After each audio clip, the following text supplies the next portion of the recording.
Et coucou tout le monde, je suis très contente de vous retrouver aujourd'hui dans une nouvelle vidéo que je suis contente de faire puisque ça me permettra de ranger des livres, ce qui peut être pas mal parce que j'ai vraiment des livres partout chez moi en ce moment.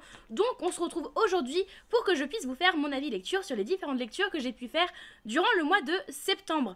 Je vous rappelle peut-être, pour ceux qui ne l'ont pas vu, d'ailleurs je vous mettrai le lien quelque part, que je m'étais prévu une palle énorme déjà, bien moins énorme que celle d'octobre, mais déjà énorme pour le mois de septembre, et je vous avais laissé comprendre que j'étais pas arrivée à bout de cette palle, mais il n'empêche que j'ai finalement quand même pas mal lu, puisque c'est 1, 2, 3, 4, 5, 6, 7, 8, 9, 10 livres que j'ai lus, et je ne crois pas en avoir d'autres en audio que je ne possède pas physiquement, donc c'est 10 livres quand même que j'ai lus durant le mois de septembre, donc c'est quand même pas négligeable, surtout connaissant mon rythme de lecture, je suis plutôt pas mécontente de moi ma foi, et donc comme j'ai pas forcément envie que cette vidéo dure 30 ans, j'aimerais essayer de réduire quand même la taille des avis lecture, déjà que ce sont des vidéos qui ne sont pas énormément vues, si je peux éviter pour vous que ce soit un calvaire à regarder, on va essayer de le faire, et je vais essayer de réduire la durée de l'avis lecture, et donc on commence de suite avec le premier livre que j'ai sous la main, et en fait je me rends compte que vu que je les ai mis au fur et à mesure sur le guéridon sur lequel ils se trouvent, on va commencer par le plus récent et on va remonter dans le temps.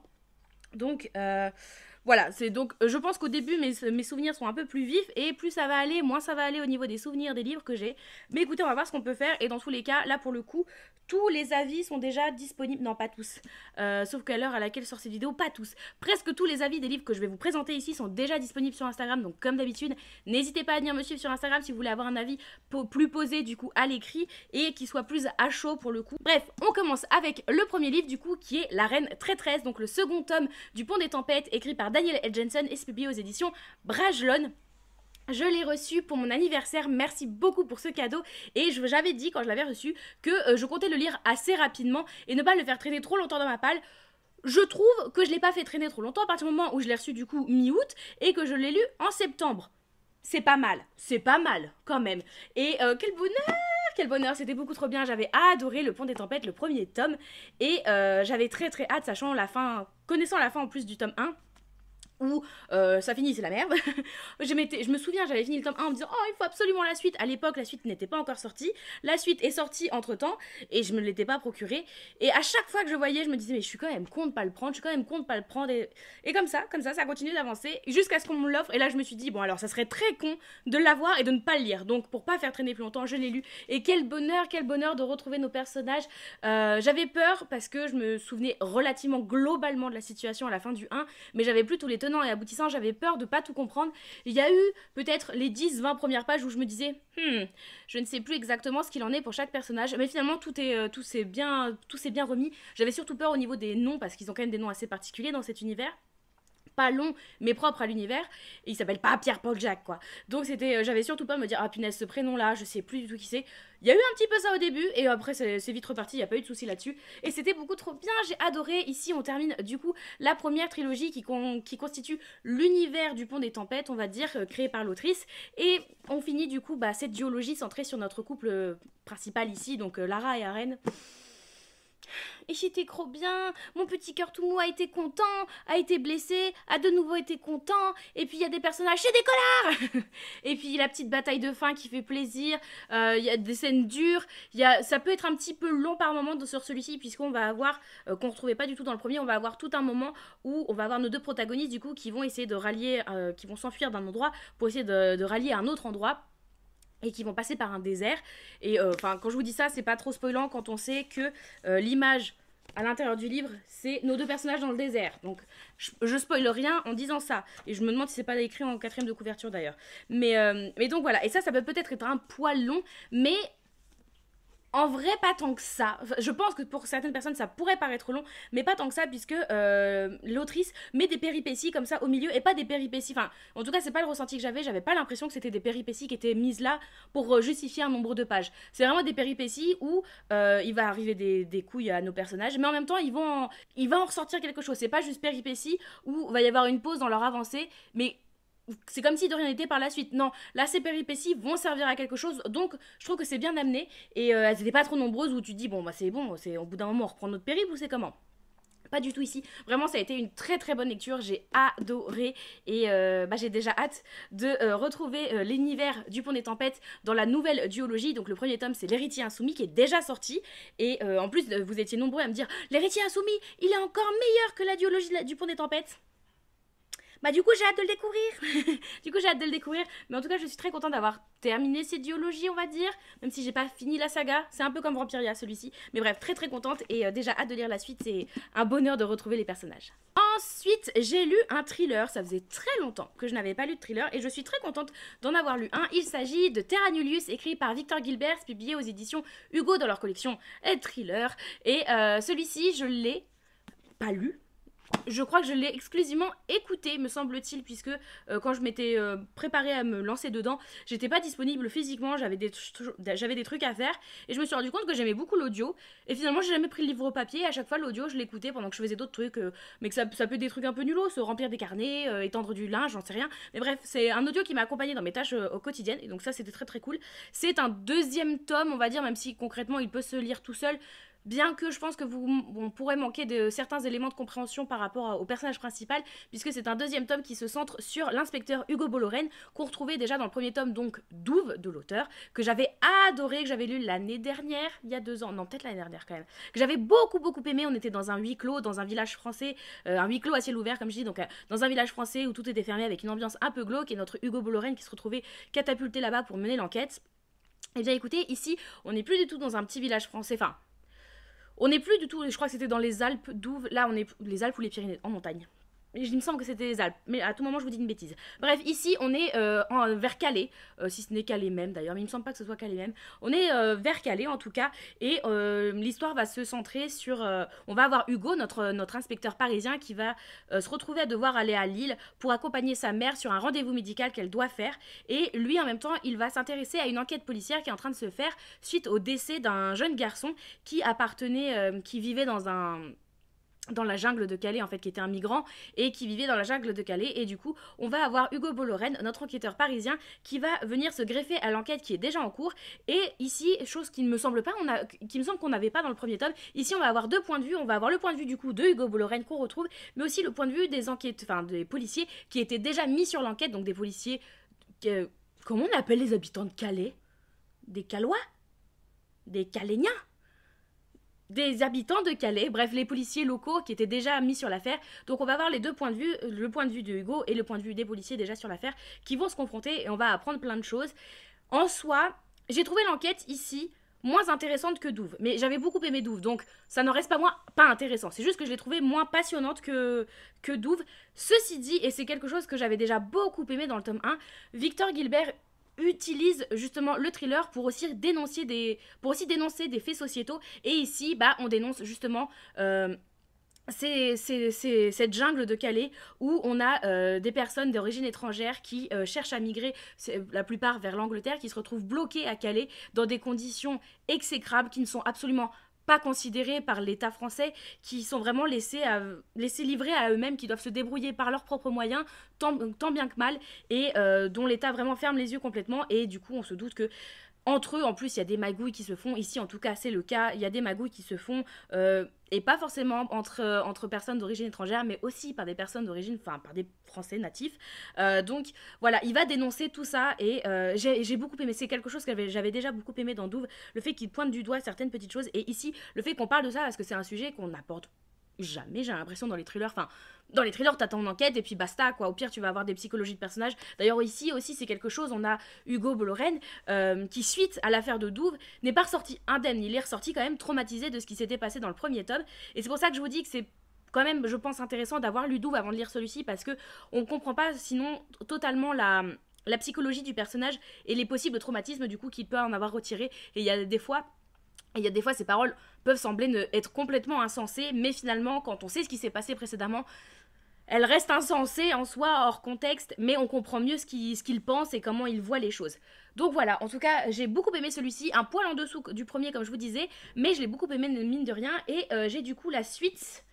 Hop, j'ai le tome 3 du coup de cette saga, donc Brouillard, qui est plus petit lui pour le coup, dans ma palle. Et pour l'instant, il n'y a que 3 tomes de sortie. Où ici, donc, on continue de suivre Hugo Bollorène. Je sais pas quand est-ce que je le lirai, mais j'aimerais essayer de mettre moins de temps pour l'enchaîner. Et j'avais oublié, mais j'ai adoré la plume de Victor Gilbert. C'est vraiment un vrai plaisir à redécouvrir en tout cas. Ensuite, le troisième sur la pile, c'est notre lecture commune du mois de septembre. C'était donc l'encyclopédie féerique d'Emily Wilde, écrit par Heather Fawcett et c'est publié aux éditions Sabran.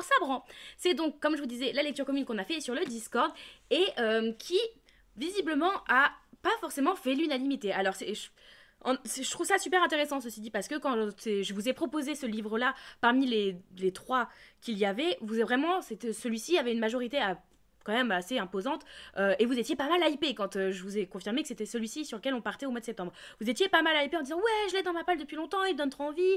Vraiment, il y avait une hype assez générale. Et puis, au fur et à mesure de la lecture, donc au fur et à mesure du mois, on a des personnes qui m'ont dit, il y a des personnes qui ont dit ah bah non mais j'ai abandonné, j'arrivais pas à accrocher. Des personnes qui me disaient ouais je continue mais je suis pas non plus à fond les ballons dedans. Et puis il y avait certaines personnes qui me disaient oui j'adore. Mais finalement, c'était très mitigé sur la globalité, là où avant de le commencer, vraiment tout le monde était à fond. Donc je trouve ça super intéressant de voir qu'on a tous eu un avis différent sur le livre. Et de mon côté, je ressors. Comment dire, peut-être. C'est pas vraiment ça, mais je sais pas comment l'exprimer autrement. Je ressors peut-être un poil déçu, dans le sens où c'est Manon qui me l'a offert. Et quand elle me l'a offert, elle m'a dit moi ça avait été un coup de cœur, j'avais adoré, donc même sans le vouloir, même si c'est pas de son fait, mais du coup j'avais créé une petite attente par rapport à ce livre en me disant ok ça a été un coup de cœur pour Manon, je vais surkiffer, ça va être trop bien. J'ai aimé, mais j'ai pas surkiffé, ça n'a pas été un coup de cœur, ça n'a pas été une très bonne lecture, ça a été une bonne lecture. Voilà, c'était sympa. Le fait de le lire en lecture commune, c'était cool aussi, et le fait de l'avancer tranquillement mais sûrement parce que il est articulé d'une façon où c'est une sorte de journal de bord. En fait, on suit donc Emily Wilde qui écrit son encyclopédie au fil des jours comme ça, à travers les connaissances qu'elle prend sur le monde féerique. Concrètement, le titre vous laisse plus ou moins comprendre ce qui s'y passe dans le livre, on va pas se mentir. Et au début, c'est assez lent parce que Emily Wilde, elle a une personnalité très taciturne, elle va pas forcément vers les gens, elle fait son truc, elle est très scolaire dans l'écriture de son encyclopédie, dans les connaissances qu'elle veut avoir. On va pas dire qu'elle est chiante, mais elle est pas hyper intéressante à suivre toute seule. Donc les premières pages, l'équivalent en tout cas d'au moins la première partie, donc c'était quoi, les 30-40 premières pages? Ouais, à peu près ça. Les 30-40 premières pages, tu te dis bon, si c'est ça tout le long, ça me fait un peu peur.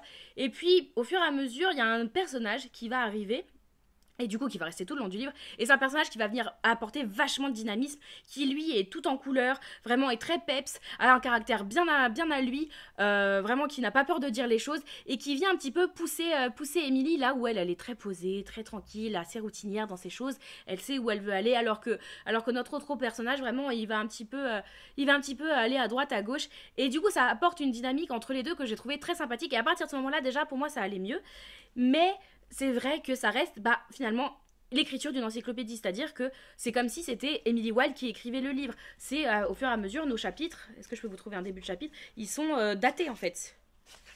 Voilà, par exemple, en plein milieu, je vous donne celui-ci. Par exemple, ça, c'est l'entrée du 23 novembre. Donc, en soi, on suit l'écriture au fur et à mesure de l'encyclopédie d'Emily Wilde. Donc, c'est que du discours rapporté, c'est jamais du discours direct. Et ça, je trouve, dans un sens, on perd un petit peu de fraîcheur et d'implication dans l'action et dans les paroles, où tu te dis à chaque fois, ouais, mais c'est ce qu'elle nous dicte, c'est des choses qui sont déjà passées. Donc, par exemple, si elle est en danger, mais en même temps, tu sais que c'est elle qui a écrit dans le journal, donc elle a écrit forcément après les actions, donc même si elle est en danger, au final, tout se finit relativement bien pour elle, puisqu'elle a été capable d'écrire dans son journal. Donc, dans un sens, je trouvais ça un petit peu dommage, mais c'est comme ça que c'est articulé. Il n'empêche que tout le long de ma lecture, j'étais là en mode ouais, c'est sympa, ouais, c'est sympa. C'est pas ma meilleure lecture de l'année, mais ça reste une lecture sympa, je suis contente de la découvrir. Il n'empêche donc qu'à la fin, j'ai envie de savoir la suite. J'ai envie de savoir la suite parce que concrètement, ça peut être un one-shot. Ça peut être un one-shot avec une petite fin ouverte, mais qui fait pas de mal. Je suis pas la plus grande fan des fins ouvertes, au contraire, ça m'énerve très rapidement. Mais là, c'est une fin ouverte qui me convenait. Mais il y a un tome 2 qui sort en plus tout bientôt. En France, il a été annoncé par Sabran, on a le visuel et tout ça. Je me demande s'il sort pas au mois d'octobre ou début novembre, quelque chose comme ça. Donc vraiment, il sort tout bientôt. Et je suis très curieuse de connaître la suite parce que cette fin, quand même, cette petite ouverture me dit que, effectivement, il y a des choses qu'on ne sait pas, il y a des choses du coup que l'autrice peut développer et que je suis très curieuse de voir développer. Donc je continuerai cette saga d'Emily Wilde, je sais plus du tout comment s'appelle le tome 2, mais je continuerai pour découvrir la suite. Ça a été une lecture sympa, mais comme je vous dis, partez pas avec d'immenses attentes parce que je pense que vous avez de fortes chances quand même d'être un poil déçus. Ensuite, je vais enchaîner relativement rapidement 2 lectures qui se passent dans le même univers, qui sont des lectures en anglais. En plus, l'une est sortie en français, mais pas la deuxième. Je pense qu'elle sortira en français dans pas si longtemps que ça, en tout cas j'espère. Donc je vais passer rapidement dessus parce que l'idée c'est pas de vous parler trop longtemps d'un livre que je sais que vous n'êtes pas nombreux à pouvoir lire, parce que je sais que vous n'êtes pas forcément extrêmement nombreux à lire en anglais. Il y a aucun souci, aucun jugement là-dessus, hein, c'est juste un fait. Mais donc le premier livre là dont j'ai envie de vous parler, c'est Cinderella is Dead, donc Cendrillon est morte, écrit par Kaylin Barron. Ici je l'ai en édition Fairyloot avec son jaspage. C'est le fameux livre qui m'avait un petit peu énervé parce qu'il était beaucoup plus petit que ce à quoi je m'attendais. Et j'étais un petit peu déçue puisque je l'avais acheté pour être dans la même édition que Sleep Like Death de la même autrice, en édition Fairyloot aussi, qui sont censés, c'est pas forcément un tome 1, un tome 2, mais c'est 2 livres qui se passent dans le même univers. Et donc ça m'avait un petit peu gonflé de me rendre compte que bah il y avait une différence, quoi, vraiment. C'est-à-dire que ce n'est pas normal tout ça, donc ça m'avait un peu gonflé. Bref, Cendrillon est mort, du coup celui-ci est sorti en français chez De Saxus. De Saxus ou Sabran, je pense plutôt de Saxus, avec la même couverture, donc vous n'allez pas vous tromper si vous intéresse. Il y en est ici du coup sur une... j'ai pas envie de dire une réécriture de Cendrillon parce que c'est pas vraiment le cas. En gros ici, Cendrillon est devenu un peu une parole divine. Dans le sens où le mythe de Cendrillon, le conte de Cendrillon, est quelque chose ici qui existe, mais c'est l'équivalent d'une Bible, c'est-à-dire que tout le monde doit l'avoir sur sa table de chevet, tout le monde doit connaître l'histoire de Cendrillon, et on en a fait une sorte de... c'est un peu religion, mais sans être vraiment ça. On va par exemple avoir des personnes qui vont réciter le conte de Cendrillon dans les rues, comme on pouvait avoir, fut un temps, des prêtres comme ça qui lisaient des... Comment on appelle ça dans la Bible ? Qui lisait qui lisait des passages de la Bible. J'ai complètement oublié comment ça s'appelle, j'ai oublié, j'ai mangé le terme, désolé. Et donc ici, on va suivre notre héroïne, Sophia, j'ai peur de... Si, c'est ça, Sophia, qui vit donc dans cette ville, la ville de Lille. Voilà, la ville s'appelle Lille, sachez-le. Qui est dans le royaume de Versailles, comme Marseille, mais vous inversez le A et le E, ou comme Versailles, mais avec un M, comme vous voulez. Bref, ça fait très français. En même temps, Cendrillon est un conte français, donc jusqu'ici... ça a du sens.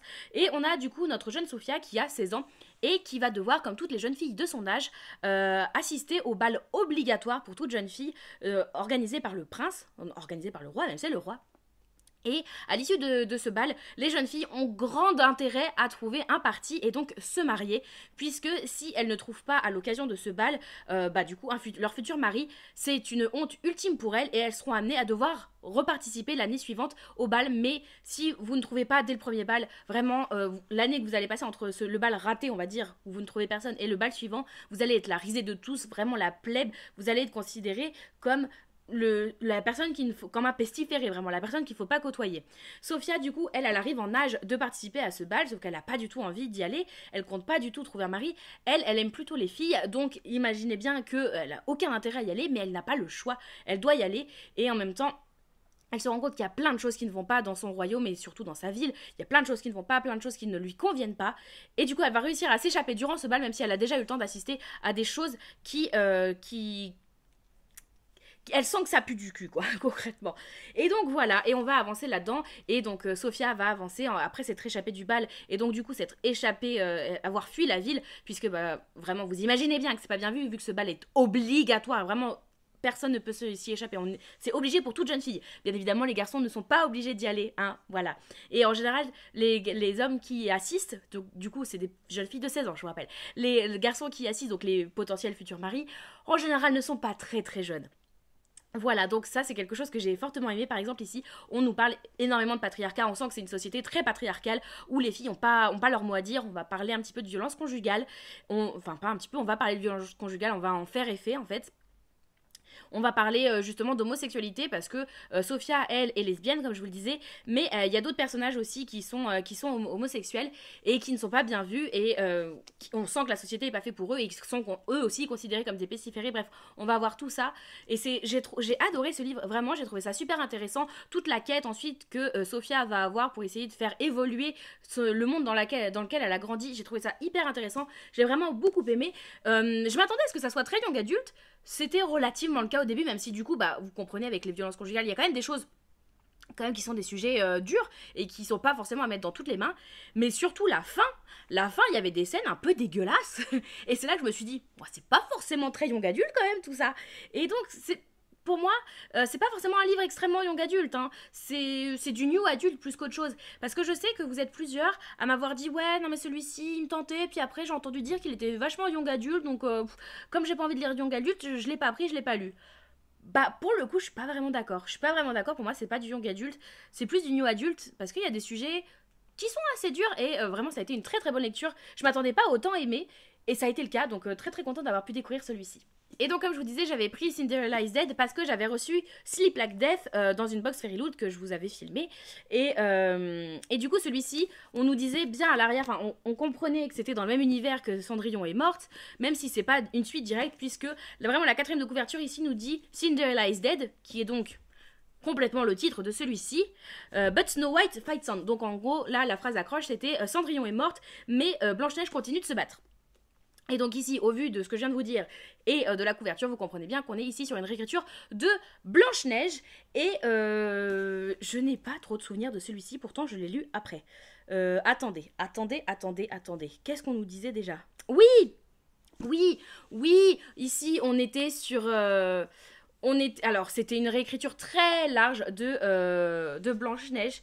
Pendant longtemps, je me suis dit, quel est le rapport avec Blanche-Neige? Certes, il y a un miroir, à un moment, qui va avoir son importance. Mais ça s'arrêtait à peu près là. Je me suis dit, bah ouais, c'est très large comme réécriture ou comme ressemblance avec Blanche-Neige. Et puis au fur et à mesure du livre, la pomme arrive. En fait, c'était surtout ça que j'attendais. Je me suis dit, bah punaise, attendez, on nous met une pomme en gros sur le bouquin. Il n'y a pas de pomme. Au bout d'un moment, il y a une pomme. Mais il y a surtout un miroir. Il y a surtout un miroir. Et c'était très chouette. Je l'ai moins apprécié que Cinderella is Dead.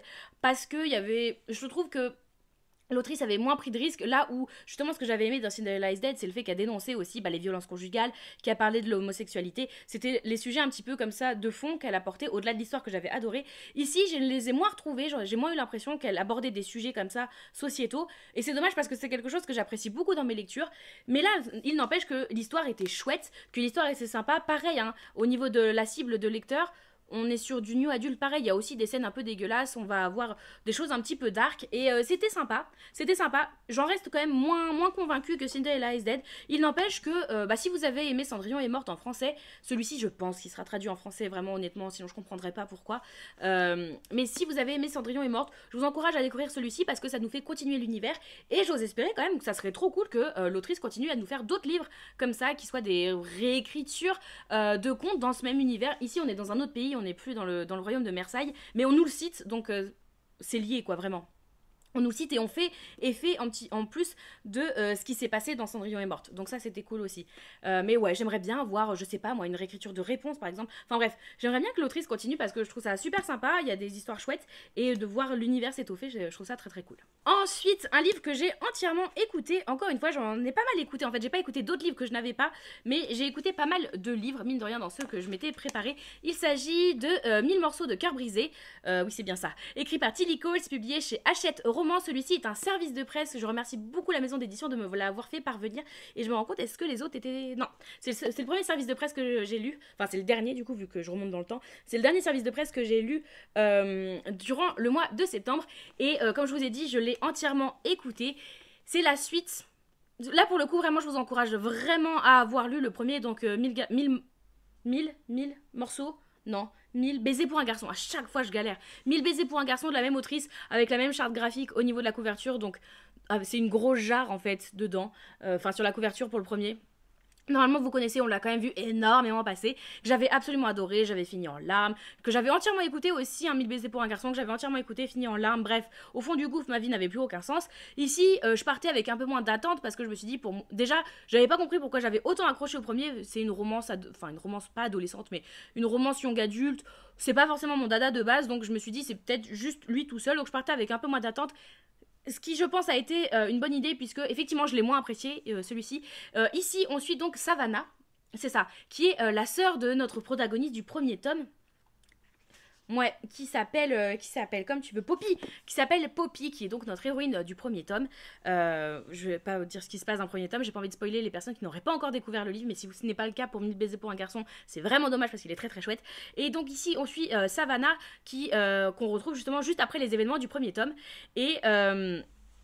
et qui doit faire face justement à ce qui s'est passé dans le premier tome, qui a du mal et qui va aller dans une sorte de thérapie pour faire face à ça, et qui va rencontrer un jeune homme qui s'appelle Kael, qui lui-même a dû faire face du coup à la même problématique, mais qui le surmonte très très mal, qui a beaucoup de mal à passer, à passer au-dessus de ça, à avancer dans la vie, qui est plein de colère, plein de rancœur, et qui a beaucoup de mal à se lier aux personnes, enfin, vraiment, il a du mal à se lier aux gens. Avec ses parents, la relation est dégueulasse. Enfin, bref, c'est terrible. Et on est sur des adolescents ici, je sais plus quel âge ils ont, mais ils ont 15-16 ans aussi, peut-être.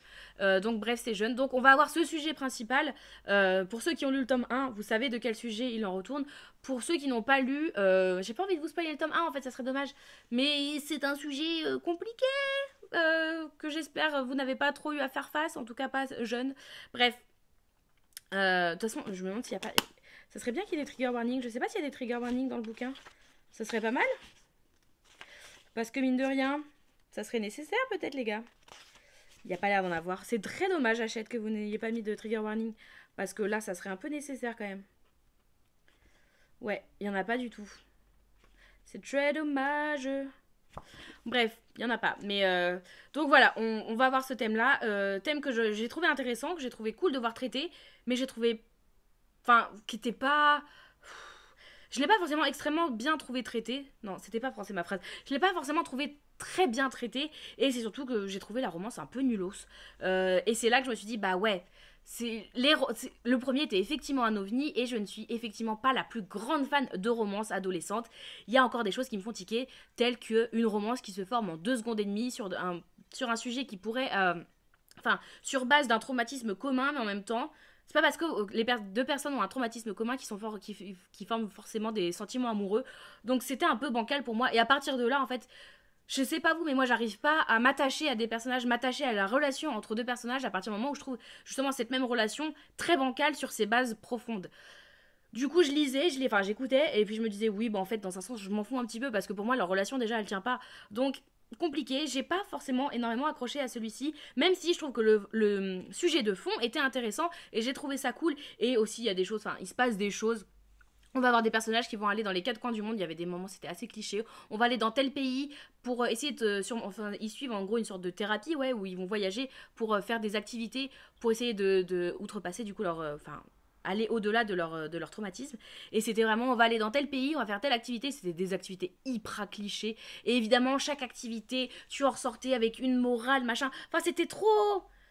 Ouais, ça faisait cliché, ça faisait un peu en mode, eh ben voyons, évidemment, chaque action qu'on fait a une morale à en tirer et tout. Il y avait des fois, t'as envie de te dire, c'est des adolescents. Au bout d'un moment, perso, si c'était moi, à 16 ans, on me dit, oui, non mais tu vois, quand tu fais ci, en fait, faut comprendre que la morale, c'est ça, la réflexion derrière à avoir, c'est ceci, cela. À 16 ans, ça m'aurait gonflé, hein. Même je pense qu'à 29 ans, ça m'aurait gonflé. Mais à 16 ans, ça m'aurait d'autant plus gonflé. Et c'est là que le personnage qui s'énerve tout le temps, limite, je lui donnais raison. J'étais en mode, bah ouais, je comprends, moi aussi, ça me gonfle. Donc bon, un peu du mal avec celui-ci. Il a pas fait mouche avec moi, mais dans les partenaires Hachette, il a fait mouche pour pas mal de gens. Donc bon, là c'est vraiment mon avis. Et bah écoutez, voilà, je l'ai lu. C'était une tentative de ma part de le lire. Ça a pas forcément fait mouche, mais il n'en change pas que j'ai quand même adoré le premier tome, donc au moins ça c'est pris. Ensuite, un autre service de presse reçu de chez Hachette qui n'a pas été un franc succès pour ma part, puisqu'il s'agit d'un abandon. Ça faisait, j'ai l'impression, très longtemps que j'avais pas abandonné de livre, et c'est le seul abandon que j'ai fait durant le mois de septembre, et j'en suis bien dégoûtée parce que j'avais beaucoup d'attentes dans ce livre. Il s'agit de La Tisseuse de mots, écrit par Sarah Abbasi, donc publié chez Hachette Roman, dans cette sublime édition reliée. Regardez-moi ça, comme il est beau. L'objet livre est magnifique, donc déjà, t'as envie de te dire, bah, j'aimerais bien l'aimer pour le garder dans la bibliothèque. Et en plus, le résumé était vraiment intéressant. Les éléments que j'avais retenus, j'avais pas retenu tout le résumé, mais les éléments que j'avais retenus qui, perso, me parlaient et me donnaient envie, c'était qu'on était dans un univers un univers de fantasy, avec une magie basée sur la musique. Voilà, j'avais retenu ça et je m'étais dit, punaise, c'est trop cool, une magie basée sur la musique et tout. C'est quelque chose que personnellement j'ai jamais lu, qui pourrait être super inventive, qui pourrait former plein de choses. Je partais avec beaucoup d'attentes. Et en soi, J'ai pas été déçue par l'histoire. J'ai abandonné à 150 pages peut-être. Donc pour vous donner une idée, 150 pages. Bah de toute façon je suis bête. J'ai toujours... page 128 en fait. J'ai toujours laissé le signer. J'ai abandonné... J'ai lu ça. J'ai pas lu grand chose, mais en soi c'était déjà beaucoup. Et comme je vous disais, du coup ce qui m'a déplu, c'est pas l'histoire, parce que l'histoire en soi, et c'est ça qui m'a fait aller jusqu'à la page 130 quand même, c'est que l'histoire me plaisait, l'histoire j'étais intéressée, j'étais curieuse, j'avais envie de savoir ce qui se passait, mais vraiment pour moi l'énorme défaut de ce bouquin c'est la plume. Oh, mon dieu, mais qu'elle est lourde cette plume. Alors je vous parle là, c'est vraiment mon avis, parce que pour le coup il y a beaucoup de gens à qui ce livre a plu, mais clairement... Moi, c'est la plume qui m'a fait défaut et je sais que j'ai plusieurs copines, qu'elles soient partenaires Hachette ou non, qui l'ont lu ou qui ont abandonné surtout, et pour les mêmes raisons que moi, parce que la plume était trop lourde. J'avais l'impression vraiment, pour vous dire, je ressentais les mêmes j'avais le même ressenti que quand j'étais forcée à l'école de lire Madame Bovary de Flaubert, que j'y allais à reculons, j'avais pas le choix, fallait que je le lise parce que j'avais un devoir la semaine suivante sur savoir ce qui s'était passé dans le bouquin à ce moment-là. Mais là j'avais l'impression que c'était ça, je me forçais à y aller comme si justement j'allais avoir un devoir derrière et que j'allais devoir ressortir les éléments qui s'étaient passés. Mais en fait, j'ai pas de devoir derrière, je dois à personne de le lire. Et surtout, en plus, quand j'ai réalisé que c'était qu'un tome 1 et que ça voulait dire qu'il allait au moins avoir un tome 2, je me suis dit, mais Marie, déjà 130 pages, j'ai dû mettre une grosse semaine à lire les 130 pages. Et j'y allais jamais avec envie dans le livre. J'y allais avec un peu de curiosité quand même pour savoir ce qui allait se passer. Mais mon Dieu, à chaque fois, je lisais 10 lignes et j'étais là. C'est pour ça que ça m'a saoulée. Vraiment, j'étais fatiguée en 2 secondes du livre parce que en 10 lignes, il y avait beaucoup de mots. En fait, j'ai eu plein de fois l'impression que l'autrice faisait des belles phrases. Alors les phrases étaient très jolies, mais le fond n'était pas présent, il n'y avait pas de fond. C'est-à-dire que tu pouvais enlever ou non cette phrase, elle apportait rien sur le fond, sur l'histoire. Mais c'était des jolis mots, c'est vrai c'est une belle plume, mais c'est une plume qui, pour moi, est juste trop lourde et enlève à l'action, enlève même au dialogue, enlève au dynamisme. En fait, ça rendait le tout très long, très lourd. Et vraiment, en 130 pages, il s'est pas passé tant de chance que ça. Et pourtant, c'est 130, enfin, c'est des bonnes pages, hein. Ça fait des pages comme ça.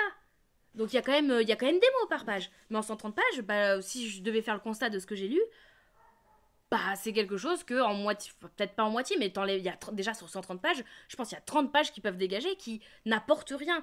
Et sur un bouquin il fait combien, 500 pages, un truc comme ça, qui fait 450 pages, et que c'est qu'un tome 1, enfin même plus que 450 pages, et c'est qu'un tome 1, je me suis dit, allez, c'est ciao.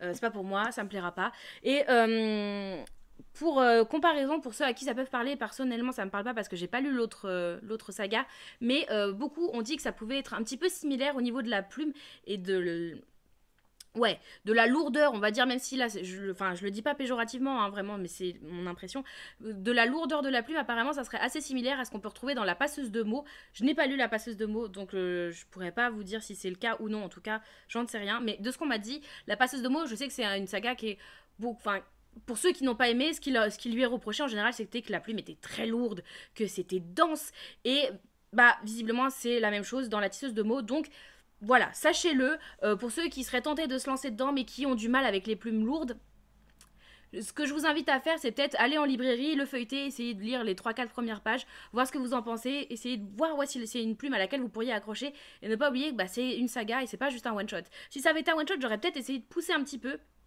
Là, non, je sais que je lirai jamais la suite. Donc, autant abandonner là. Et je suis très déçue parce que j'avais vraiment envie de l'aimer. Le suivant, c'est un service de presse qui me provient des éditions PKJ que j'ai reçu l'année dernière.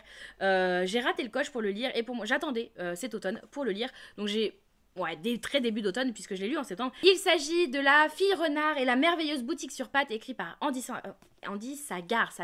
Andy Sagar, et comme je vous dis, publié chez PKJ. Regardez-moi ça, comme il est trop mignon. On est ici sur un livre jeunesse. C'est écrit, ma foi, assez gros, donc ça s'est lu relativement vite. Où on va suivre notre héroïne Felicity Fox, qui a une particularité, comme vous pouvez le voir sur l'image. Elle a des oreilles de renard. On croise pas beaucoup de personnes au quotidien avec des oreilles de renard et du coup elle est considérée comme une bête de foire. Elle vit dans un cirque où elle est vraiment dans une cage et des gens payent comme des animaux pour aller la voir et se dire oh là là, une jeune fille avec des oreilles de renard, mais mon Dieu. Et voilà, c'est sa vie depuis toute petite, puisqu'on l'a déposée dans ce cirque quand elle était nourrisson tel Harry Potter chez les Dursley, et donc elle n'a jamais connu que ça jusqu'au jour où un corbeau qui parle va venir lui ouvrir sa cage et lui dire qu'en fait elle est une sorcière et qu'elle a des pouvoirs et que le fait qu'elle ait des oreilles de renard, eh bien c'est normal puisque les sorcières peuvent avoir effectivement des attributs physiques d'animaux et du coup voilà, on va avoir notre jeune Felicity Fox qui va s'échapper et qui va être recueillie par, je ne sais plus comment elle s'appelle, comment elle s'appelle notre sorcière qui va la recueillir. On nous dit dans la 4e de couverture une adorable sorcière. Super, j'ai oublié comme Mademoiselle Dumpling. Mademoiselle Dumpling, du coup, qui est la propriétaire du salon de thé. Là, on l'appelle la boutique sur pattes, mais c'est un salon de thé, du coup, un salon de thé qui ressemble à ça, qui voyage, qui est vraiment sur pattes, pour le coup. Et du coup, on va voir notre jeune Mademoiselle Dumpling qui va apprendre à Felicity à faire du thé avec des propriétés magiques. Sachant que juste avant de pouvoir rejoindre la boutique sur pattes, Felicity a, malgré elle, signé un pacte avec une sorte de démon et elle a son cœur est scellé, c'est pas scellé mais en gros il y a une sorte d'aiguille, je crois, qui menace son cœur et elle n'a plus qu'une trentaine de jours à vivre si elle ne trouve pas le remède pour se débarrasser de cette malédiction. Et donc Mademoiselle Dumpling va aider Felicity à faire cet antidote pour lequel il est nécessaire d'avoir un ingrédient qu'il est très difficile de récupérer. Et donc dans cette histoire, on va suivre du coup nos protagonistes qui vont partir à la recherche de ce fameux ingrédient nécessaire pour l'antidote. Voilà, ça peut paraître un peu brouillon, mais ne vous inquiétez pas, c'est jeunesse, donc ça se lit très vite, c'est très mignonné, vraiment, avec nos petites magies. En plus, c'est vraiment de la magie dans du thé. On fait des thés magiques et je trouve ça trop cool. C'est trop mignon. C'était vraiment tout poupi, ça se lisait bien. Le méchant est méchant. Enfin, c'est c'est assez manichéen quand même sur certains faits. Le méchant, il est méchant. Les gentils, ils sont gentils. C'est jeunesse quoi. Et j'ai bien aimé, c'était sympa, même si pour moi le petit point négatif quand même que j'ai trouvé, c'est que je trouvais que ça manquait un petit peu de double lecture, ou en tout cas de morale.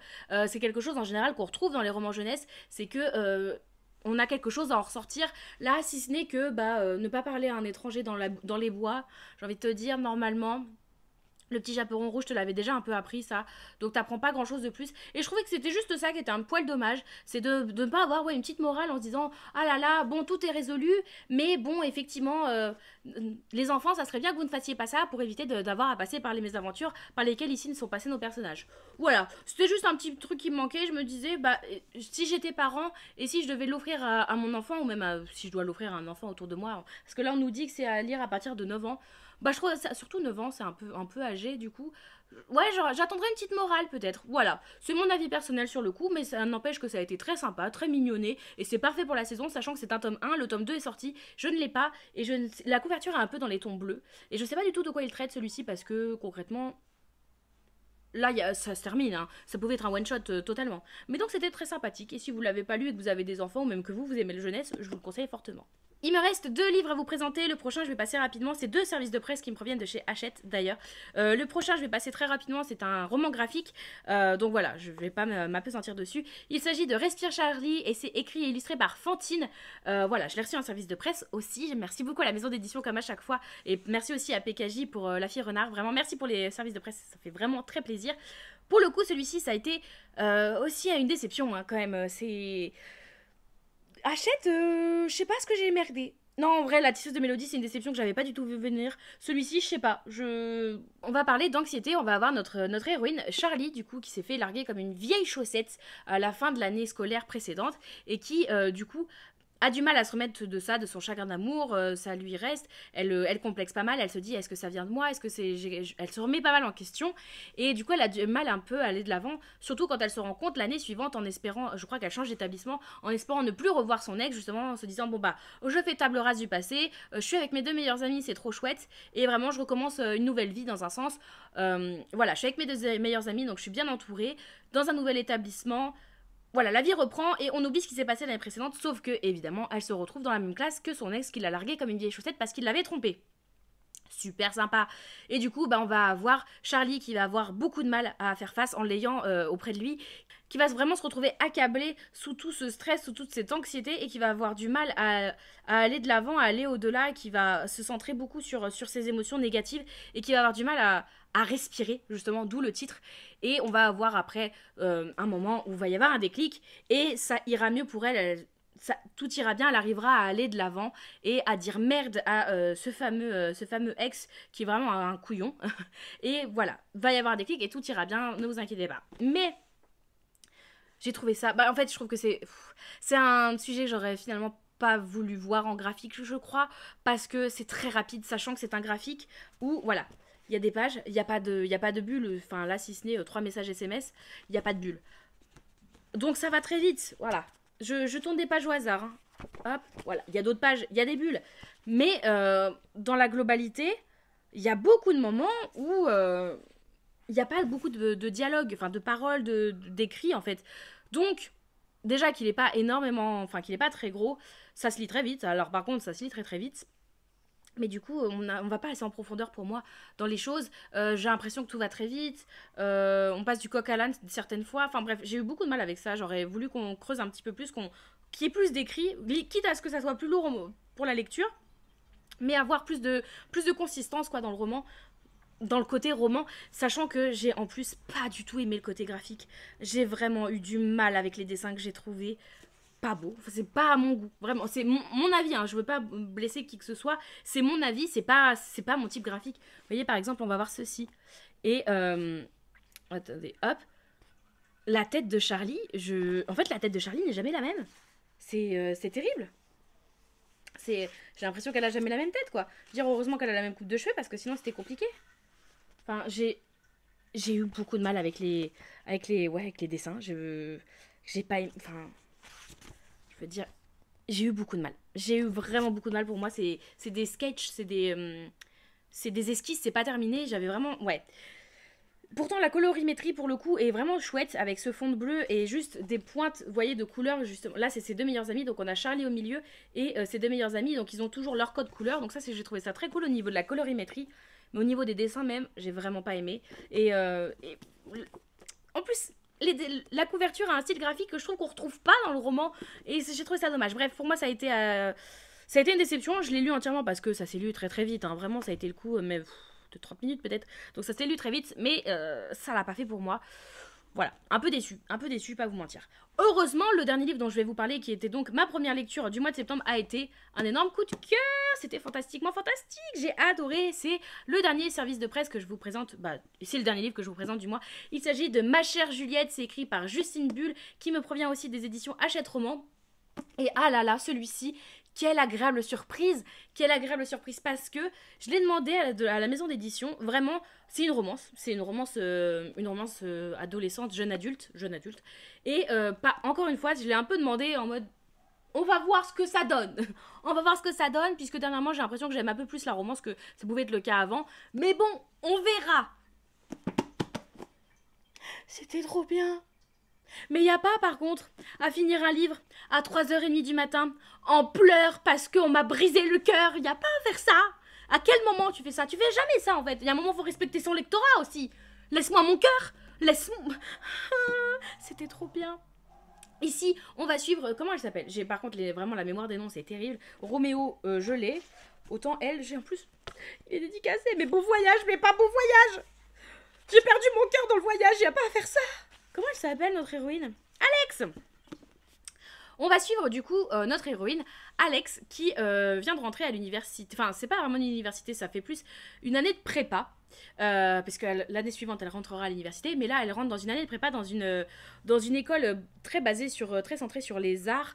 Que ça soit, elle, pour le coup, l'écriture, que ça soit aussi la composition musicale, que ça soit la peinture. Et elle y rentre avec ses 3 meilleurs amis. Donc, ils sont un groupe de 4 très soudés depuis au moins l'année dernière, si ce n'est plus. Bref, ils arrivent tous ensemble. On en a 3 qui sont là pour l'écriture et une qui est là pour la peinture. Et donc, ces 2 garçons de filles sont très soudés, ils s'aiment beaucoup. C'est les meilleurs amis du monde, quoi. Et on va avoir Alex, elle, qui est fan, amoureuse d'Apollon. Et donc, elle va traîner à la bibliothèque de la fac. Au moment où elle va chercher l'Iliade, elle va trouver un petit carnet glissé juste à côté, qui ne semble pas être un livre officiel. Et effectivement, c'est un journal. Elle va donc retrouver le journal écrit par un certain Roméo qui l'a déposé là. Et elle va lire au fur et à mesure ce journal. Et donc, la première partie, parce qu'il est découpé en plusieurs parties, ce roman est découpé en 3 parties si je ne me trompe pas. La première partie, ça va être l'alternance de la vie d'Alex, qui avance au fur et à mesure des jours, des semaines, des mois, dans sa vie de prépa, avec ses amis, qui va faire ceci, cela, et sa lecture du journal écrit par Roméo, qui, on le comprend, était un élève de cette même prépa, on ne sait pas quand, puisque ce n'est pas daté au niveau de l'année, c'est daté au niveau des dates, je sais pas, 11 août, j'en sais rien, mais ce n'est pas daté au niveau de l'année, et elle va suivre ce Roméo, qui, du coup, on va avoir les extraits de journal, qui vont être écrits comme ça, en italique, avec à chaque fois la date et le lieu où se passe l'action de la date en question. Et on va alterner comme ça les deux points de vue, et qu'est-ce que j'ai aimé lire le journal de Roméo. En fait, déjà, je trouve ça fabuleux parce que l'autrice module sa plume entre si ce sont des passages, les passages sur Alex, donc dans le présent, et les passages rapportés du journal de Roméo, donc dans le passé. L'autrice module sa plume et on sent une vraie distinction. Si on enlève vraiment la mise en page particulière de l'italique, de la date de nanani, de nanana, même sans ça, on sait dire si c'est la vie d'Alex qu'on suit ou si c'est le journal de Roméo qu'on lit, parce que la plume de Roméo, j'ai adoré la plume qu'elle utilisait pour Roméo, et en gros, je continue de pitcher l'histoire. Au fur et à mesure, et jusqu'à la fin de la lecture de ce journal, on va avoir Alex qui va tomber amoureuse du Roméo de ce journal, en fait. Le Roméo d'où le titre, Roméo commence son journal à chaque fois par dire « Ma chère Juliette ». En fait, il écrit son journal comme une lettre continue qu'il écrit à une certaine Juliette, qu'on comprend qu'il n'existe pas, hein, qui est un personnage qui s'invente pour justifier le fait d'écrire ça, ses états d'âme. Et du coup, Alex va devenir un petit peu la Juliette de Roméo, elle va en tomber amoureuse, et moi aussi je suis tombée amoureuse, et elle va rencontrer Roméo dans la vraie vie. Roméo, il s'appelle vraiment Roméo. Elle va rencontrer Roméo dans la vraie vie, et il va se passer ce qui va se passer, et c'était fabuleusement fabuleux, et vraiment cette alternance de point de vue, j'adore toujours l'alternance de point de vue, on va avancer dans le temps, l'histoire va se passer sur plusieurs années, hein. L'histoire principale va se passer sur une bonne grosse année, et ensuite on va avoir un petit pas flashback, l'inverse, on va avoir un saut dans le temps pour terminer l'histoire. C'était trop bien vraiment, je partais sans rien attendre de ce bouquin, je partais vraiment en touriste. Ah là là, mais je suis une touriste qui a pris 10 milliards de photos. Vous savez, la touriste, trop chiante, parce que je l'ai fait. La touriste trop chiante qui a pris 10 milliards de photos pendant ses vacances. 10 milliards de vidéos, et qui va faire chier tout le monde à son retour de vacances pour dire oh combien son voyage était génial, oh combien faudrait que les gens y aillent, oh là là, puis j'ai vu ceci, puis j'ai mangé cela, puis voilà, c'est moi, ça c'était moi. J'ai absolument adoré ce bouquin, et je ne peux que vous encourager à le découvrir. En plus, on est dans cet univers de prépa très centré sur les arts, ça fait très Dark Academia, même si là on n'a pas de côté dark, c'est très Academia. C'était très très chouette cet univers-là. Ah, j'ai aimé suivre nos personnages, parce que on va se centrer sur Alex et Roméo, bien évidemment, mais en même temps, leurs 3 amis, et même, on va avoir un autre personnage. Donc on va avoir 4 autres personnages qui vont graviter autour de Alex et Roméo, qui sont tout aussi intéressants à suivre, que j'ai absolument adoré, ils sont tous touchants.